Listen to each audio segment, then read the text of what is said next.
Looks good. This is acceptable. Panel gaps on the inside, well... What mode is activated? Welcome to Top Gear India. Today we are in Pune, which not only happens to be the home base of Tata Motors, but is also our test bed to try out the new Tata Safari and the new Tata Harrier. New, you ask? Well, yes, these are the facelifted versions of both of these products, and as with every facelift, we expect them to be better than the previous one.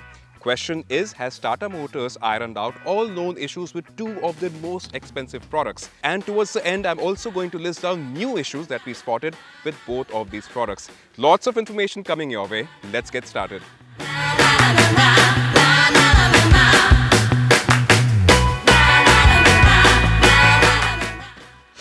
Hot. Now, every time these Tata SUVs are out on the road, they beg for your attention, and the new ones are a lot more better, a lot more in your face. Just look at the attention to detail. Body-colored inserts with the grille and Safari badging within the illumination unit. I think this new one looks much better than the previous one.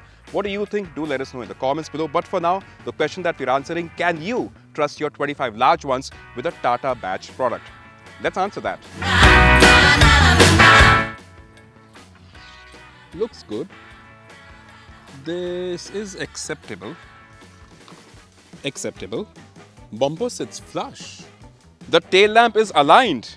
Wow. Panel gaps on the inside, well, not as good as the exteriors, but definitely a step up in terms of Tata Motors. The edges to this trim here are not quite finely finished. And this AC vent, it's a little hard to operate. The glove box, it finally sits flush with the rest of the dashboard, and the screen is aligned straight, unlike the Nexons.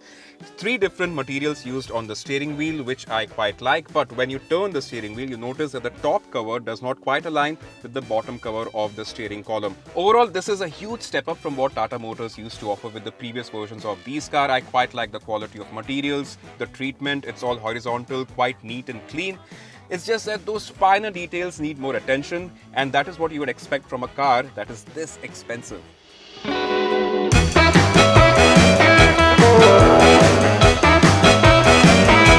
Does the key fob justify the expensive asking price? Given the fact that this is the very same key that also unlocks an Altroz and a Tata Nexon, I say this is a missed opportunity. Tata Motors could have definitely changed this and made you feel a lot more special. I guess aftermarket options to rescue them. Yet another complaint was that these Tata SUVs are not feature-packed enough, especially when compared to the Mahindra SUVs, very particularly the XUV 700. But as you can see, Tata Motors has added a lot more to this cabin. Like for instance, a dedicated screen for the driver. This is a 10.25-inch screen, a digital cockpit in that essence, lots of customization. You can also load maps across the entire screen. Quite like that feature.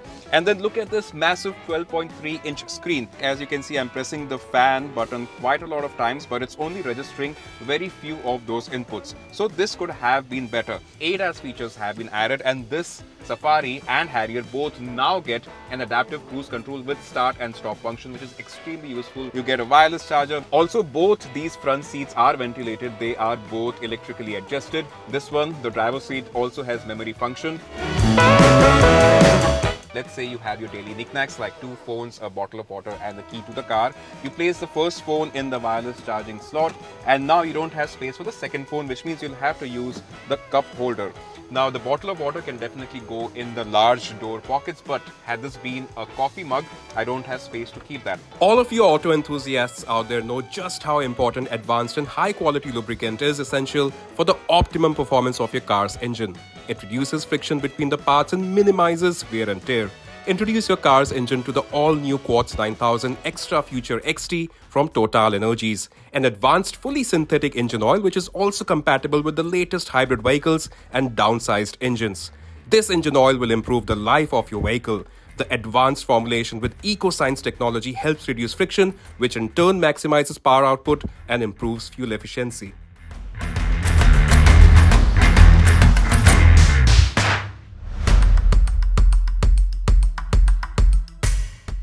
A lot of you used to talk about how heavy the steering feels when you drive these Tata SUVs in the city, but that is no longer a concern because out is the hydraulic assist and in is an electrically assisted power steering, which means taking those tight U-turns and parking it in those tight spots is going to be a lot more easier.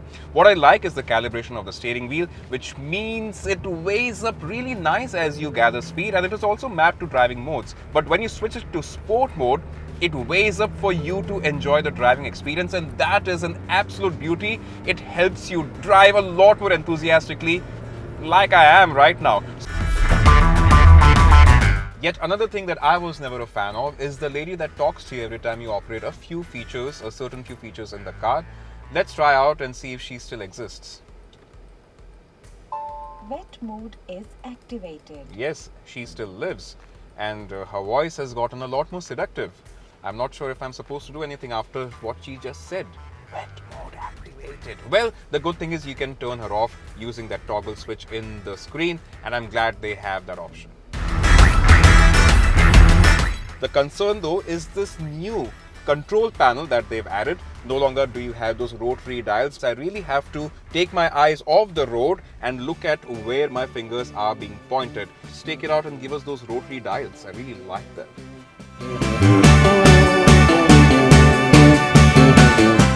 Now, if you're buying a car this expensive, chances are either you or one of your family members is going to be chauffeured around. And a lot of you have initially complained that the rear seat experience of the Safari isn't all that great. Yes, you do get these captain chairs that are ventilated, but nothing else apart from that. But things have changed around, starting with this rear sun blind. Also, look at these angled headrests. They make long distance journeys really comfortable. I see myself napping here quite comfortably. And if I'm not in a mood of nap, sure, there is no screen here, but then there is that 10-speaker JBL system, and I can surely tune into my favorite tunes and have a blast inside the cabin. Also, to elevate that sort of a setting, are mood lights that have been placed alongside the edges of the panoramic sunroof. Overall, this still remains to be quite a comfortable place. This is a stadium-like seating, which means that the rear row, the second row basically, is slightly elevated as compared to the seats in front. Oh, I almost forgot. One key detail that has changed on the Safari is that the co-passenger seat is now electrically operated, which means I have access to these 4 buttons and I can make more space for myself in the back by using these buttons.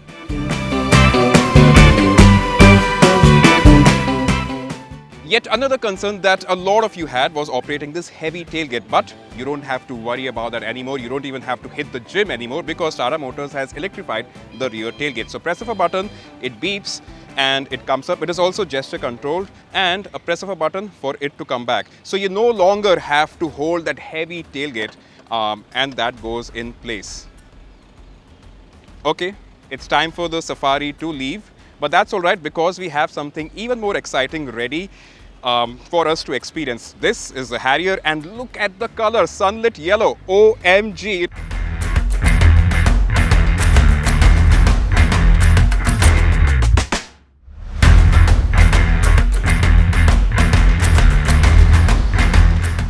One of the biggest concerns with Tata Motors has been the engine vibrations and refinement. Now, this engine we know is iconic. It is used globally across various platforms, but then it is a big, heavy diesel engine. Let's quickly check how well are the vibrations contained. I'm going to place this bottle on the engine cover and show you just how bad it vibrates, and then compare it with this bottle on the dashboard and see how well the vibrations are contained.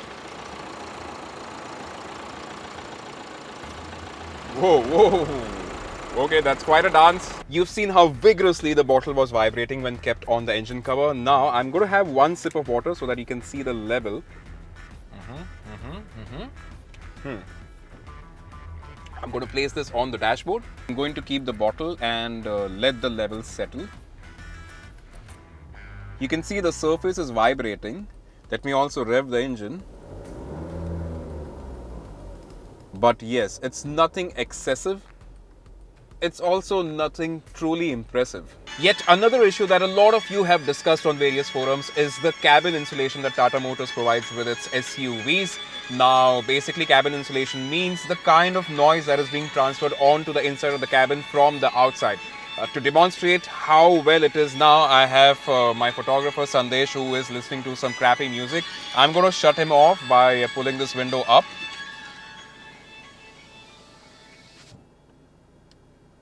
That is impressive. Now on to some very serious allegations. A lot of you have talked about engine shuddering in a lot of forums, and yes, Tata Motors has acknowledged this as a known issue with the earlier versions of the Harrier and the Safari.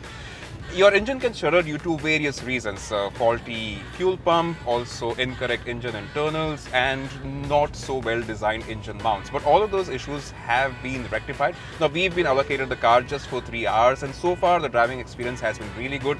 No signs of the engine shuddering. Also, the second serious allegation that you guys had was a jerky transmission. Again, Tata Motors has tuned both the throttle response and the gearbox to suit the driving experience. You can see I've pinned the throttle and the upshifts. I can also take manual control using the paddle shifts. It's all very smooth. Exactly what you would expect from a good torque converter, and yes, this is a very good unit. Serious allegation number 3.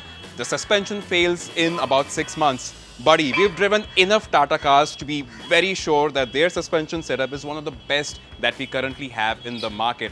And if you've had suspension issues, it could be because you overestimated your tank's capacity and maybe you've hit that pothole a little too hard thinking that it will make it. But I can tell this with a surety, having driven multiple Tata cars over the years, especially the Harrier and the Safari both in this particular instance, that their suspension is one of the best.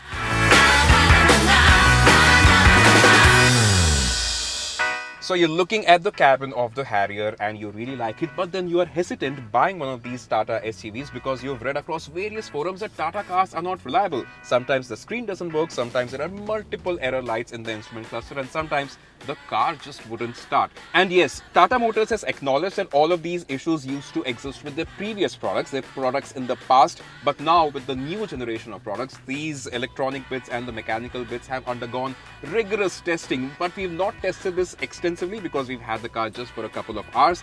So far, it's going really good. No glitches with the screen, also no error lights. So yes, Tata Motors, they've made a promise and they are certainly delivering on those. Serious allegation number 5, their after sales service. Okay, all right, I'm with you on this one. Been there, done that, experienced it. Tata Motors, you really need to up your after sales experience. Your products are really modern, really upmarket and extremely good, but your service is also just the opposite of what I just said. So you need to address those concerns ASAP.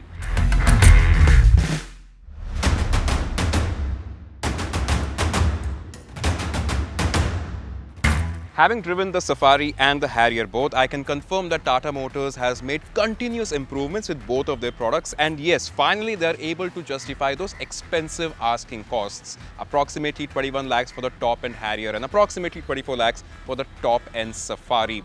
Now they've added a lot more features, the engines are a lot more refined, the music system on the inside is class-leading. The issues, they have also acknowledged them, which is good, and they have also resolved them, which is even better. So now you have products that are a lot more accomplished and are certainly worth those 25 large ones. Now the question is, should you consider this? In my books, in my opinion, I would definitely put my money on either of these SUVs depending on what configuration I'm looking at, 5-seater or a 7-seater, and the reason is because these SUVs, they have character. I'm sold, and that's all I have to say. Thank you so much for watching, and I'll see you next time.